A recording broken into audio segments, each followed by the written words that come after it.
అప్పులు అధికంగా చేయకండి.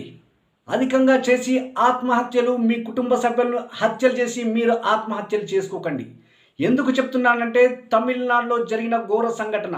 తమిళనాడుకు చెందిన గోవింద్ భారతికి ముగ్గురు కూతుర్లు, ఒక కొడుకు. అతను బోర్వెల్ కంపెనీలో మేనేజర్గా పనిచేస్తుండేవాడు. అతను ఇల్లు కట్టుకోవడం జరిగింది, కానీ ఆ ఇంటికి చాలా వ్యయం చేకూర్చి చాలా గొప్పగా ఇల్లు కట్టుకున్నాడు. అప్పులు అధికమై తీవ్ర ఒత్తిడికి మానసికంగా లోనై తన కూతుర్లను వేట కొడవలితోటి కోసి హతమార్చి తను ఆత్మహత్య చేసుకున్నాడు. ఈరోజు మీరు అధికంగా అప్పులు చేసి అత్యంత విలాసవంతంగా మీరు జీవితాలను గడపడం కోసం, షో చేసుకోవడం కోసం, మీరు 10 మందిలో గొప్పగా ఉండడం కోసం ఇలాంటివి చేస్తే ఆత్మహత్యలు, మీ కుటుంబ సభ్యులను హత్య చేయడమే జరుగుతుంది. ఎప్పుడైనా కూడా నిరాడంబరమైన జీవితంతో పాటు మనకు ఎంత కలిగి ఉంటే అంత మాత్రమే పోవాల్సిన పరిస్థితి